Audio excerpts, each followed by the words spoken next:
Hi everyone, welcome back to my channel. I'm Joanna and it's time for my Monday creative report number 6.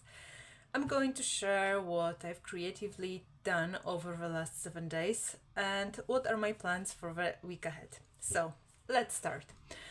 Let's begin with the most challenging task that I accomplished last week. Not because it was technically difficult, but because I find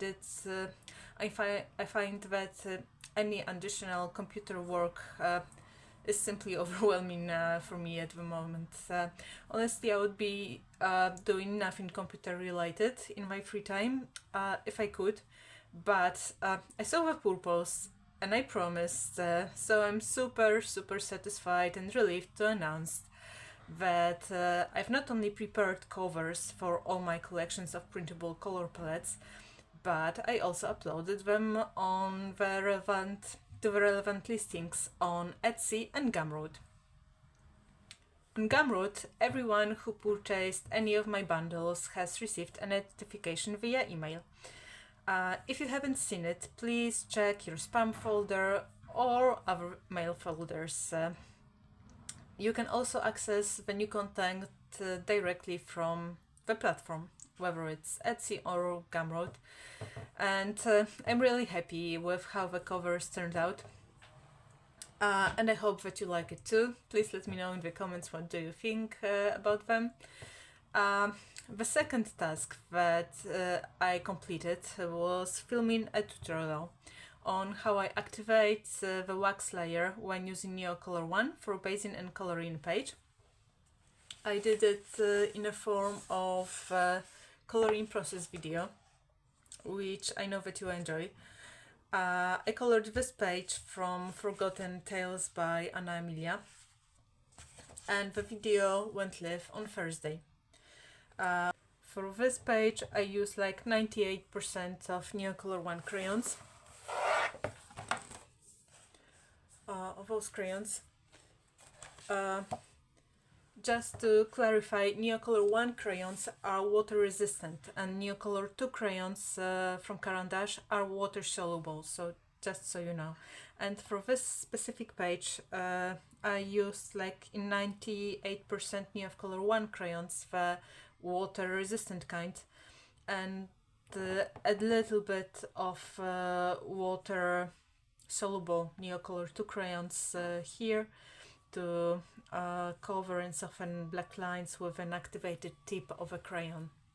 I'm not sure if you can see it. It's not perfect. I mean, it's not. I didn't cover all the black lines, but I didn't want to do it. But yeah, in my opinion, that's fairly enough. I also used a little bit of white acrylic ink for the brightest highlights.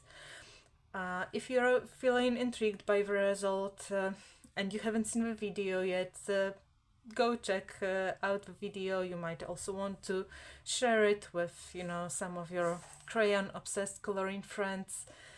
As for the palettes, I used my Lurking Shadow palette from my Spooky palette collection.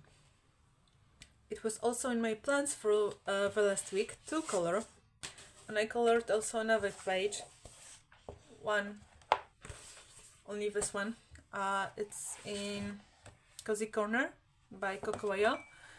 I colored this page and honestly it felt like coloring a dream. I've never shared this here before, but for about 2 years now I've been dreaming about having a capsule home, buying a recreational plot where I could plant my own veggies and fruits. This type of housing is available here in Poland. There are at least 2 companies that deliver prefabricated models, and the models themselves aren't actually very expensive, but you can install them yourself if you know how to do it, or contract the work, and it is actually the work that is way more expensive than the models. Nevertheless, it is my dream and I can't stop thinking about it, especially about the skylight. Maybe not necessarily with a tree sticking out through it, but I'm seeing my skylight to be in the center of the roof, like here. But I would consider it rather my, rain resistant window into the night sky all year round. Anyway, for this page I used again Neocolor I crayons. I just can't stop playing with them, they are kind of addictive. Then I used a little bit of Neocolor II crayons to mark the highlights, like here on the plants, here on the dog, here again on these flowers,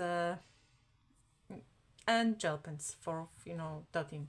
The background was actually a mistake, a kind of unfortunate accident, and it took me about 2 hours to cover the hiccup up. Fortunately, I had complementary colors prepared in my palettes. I used the Boot Shine and Bell's palette from my first full bundle, and I decided to go with this dusky slate plum, the darkest shade that was available in the palette to cover the hiccup. And for the sunbeams, you can probably, now you can see them. For the sunbeams, I used solar paste from my Ranger. I have it prepared here for those of you who are not familiar with the product. It's a not typical coloring medium. I saw it in some videos published by crafters, but they are super useful, and I recommend to have at least one of them, because there are many shades, and here I'm using the golden hour shade, but there are plenty of shades that are out there released by Ranger. Anyway, as for my approach that I used to draw these sunbeams, I used exactly the same approach that I used when I was coloring a page in Dark Fairy Tales by Kerby Rosanes. This one. Here I did the moonlights exactly with the same approach, only here I used gel crayons instead of solar paste. So there is, no extra shimmer here. But if you're wondering how to, create those light beams, I released the video showing the process behind coloring this page in August last year, I believe. And yeah, Dark Fairy Tales bring me to my plans for the week ahead. I definitely want to color as much as possible. I feel like coloring another Kerby page though. I think I will dive into alien worlds, as I haven't colored in there for a while. I also want to start a page for my Jordy's Fairy Tale Coloring Challenge. This month we are coloring Puss in Boots, so I will probably pick up a page from one of my 2 Hannah Carlson books that I have and look for some cat-themed illustration. There is plenty of them. If you haven't heard about the challenge yet, please go to my Gumroad page where I created a special free collection of fairy tale themed color palettes in collaboration with Jordy.